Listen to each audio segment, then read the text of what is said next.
Trader Joe's has zero sales, and you still overspend by 32%. 80% of what Trader Joe's sells, you can't buy anywhere else. That's not a quirk. It's a pricing architecture that eliminates comparison shopping entirely. No sales, no coupons, no loyalty cards, and yet you'll walk out spending 32% more than you planned. Here's exactly how they pull it off. Here's the number that explains everything about Trader Joe's pricing. Over 80% of the products on their shelves are private label, their own brand. The average grocery store carries about 25% store brand products. Trader Joe's flips that ratio completely, and that single decision changes the entire pricing game.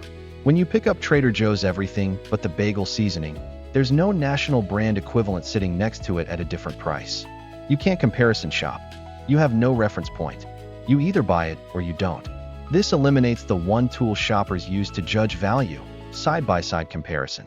At a regular grocery store, you see Heinz ketchup for $4.99 and the store brand for $2.99. You feel like you're making a smart choice, picking the cheaper one. At Trader Joe's, there's just Trader Joe's ketchup for $2.49. It feels cheap because there's nothing next to it to compare. But without a reference point, you have no idea if $2.49 is actually a good price. You just trust the store. The average Trader Joe's is about 10,000 to 15,000 square feet. A typical grocery store is 45,000 to 65,000 square feet. A Walmart supercenter can exceed 180,000. Trader Joe's carries roughly 4,000 products. A standard supermarket stocks 30,000 to 50,000. This isn't a limitation. It's the strategy. Fewer choices mean faster decisions. Psychologist Barry Schwartz calls this the paradox of choice. When people face too many options, they experience decision fatigue, often leaving without buying anything. Trader Joe's eliminates that friction entirely. There's one type of marinara sauce, one peanut butter, one olive oil. You don't stand in the aisle for 5 minutes comparing 12 brands of pasta sauce. You grab the one option, drop it in the cart, and keep moving. The result is a faster shopping trip with more items per minute in the basket. Trader Joe's customers spend an average of 22 minutes per trip compared to 41 minutes at a traditional grocery store. Less time shopping, more items bought per minute. Trader Joe's doesn't run sales, doesn't offer coupons, doesn't have a loyalty program, and that's not laziness. It's pricing psychology at scale. When a traditional grocery store puts an item on sale for $3.99 from $5.99, the original $5.99 was inflated specifically so the sale price looks like a deal. This is called high-low pricing. It trains customers to wait for sales, stock up, then stop shopping until the next promotion. Trader Joe's uses everyday low pricing instead. The price you see today is the price you'll see next month. This does two things. First, it builds trust. Customers believe they're getting a fair price every visit, so they don't wait for deals.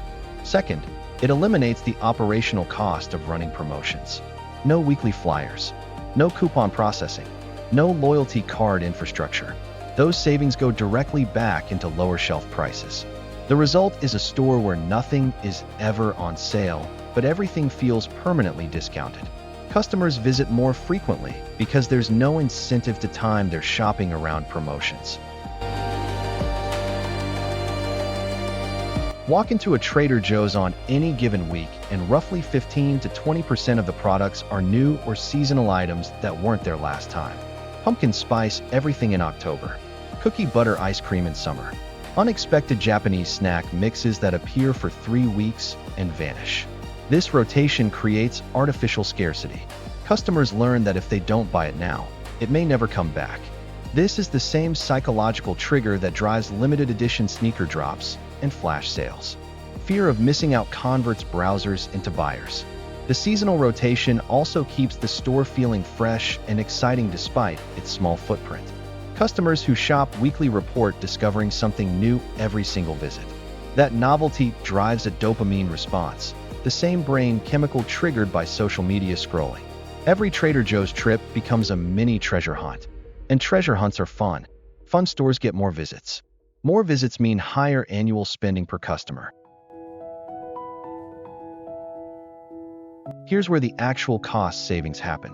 Trader Joe's negotiates directly with manufacturers to produce products under the Trader Joe's label. No brand marketing costs.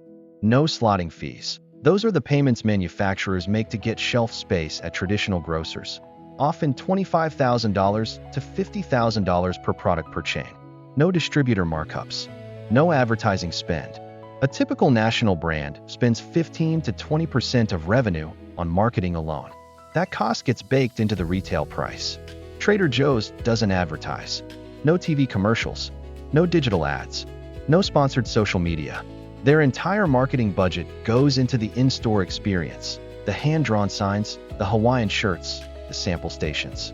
By cutting out middlemen and marketing overhead, Trader Joe's can sell products at prices 20 to 40% below national brand equivalents while maintaining healthy margins. A jar of pasta sauce that costs $5.49 from a national brand might cost $2.29 at Trader Joe's. Not because Trader Joe's is losing money, but because there are fewer hands in the supply chain taking a cut. Trader Joe's sample stations aren't random generosity. They're one of the most effective conversion tools in grocery retail. When a customer tastes a product for free, 3 psychological triggers fire simultaneously. First, reciprocity. You received something free, and your brain feels a subtle obligation to return the favor by purchasing. Robert Cialdini's research on influence identifies reciprocity as the most powerful persuasion tool in human psychology. Second, risk elimination. The number one reason shoppers skip unfamiliar products is fear of wasting money on something they won't like. A free sample removes that risk entirely. Third, sensory engagement. Tasting food triggers emotional processing, not rational processing. You don't calculate cost per ounce while chewing. You decide whether it tastes good. Trader Joe's reportedly converts 25 to 30% of sample tasters into buyers of the sampled product. Industry average for free samples is 15 to 20%. The sample station pays for itself many times over. Everything about Trader Joe's is designed to feel premium while pricing mid-range. The hand-drawn chalk signs feel artisanal. The Hawaiian shirts create a relaxed, boutique atmosphere. The quirky product names, Trader Ming's, Trader Giotto's, Trader Jose's, signal worldliness and curation. This is textbook price anchoring. Your brain categorizes Trader Joe's as a specialty store, somewhere between Whole Foods and a regular supermarket. That mental frame sets an expectation of higher prices. When you see pasta for $1.29 or wine for $3.99, the gap between expected price and actual price feels enormous. You perceive massive savings that may not actually exist. Compared to Whole Foods, Trader Joe's is significantly cheaper on most items. But compared to Aldi, Walmart, or even Kroger store brands, the savings narrow or disappear entirely. A 2024 basket comparison found Trader Joe's was 15 to 22% cheaper than Whole Foods, roughly equal to Target, and 8 to 12% more expensive than Aldi on comparable items. The genius isn't being the cheapest. It's making you believe you're getting Whole Foods quality at Walmart prices. That perception gap is worth billions. That's how Trader Joe's turns a tiny store with no sales into one of the most profitable grocery chains in America. What's the one Trader Joe's product you can't live without? Drop it in the comments. And if you want to see how Costco uses the opposite strategy, that video is right here. Subscribe and hit the bell. Your next video is waiting.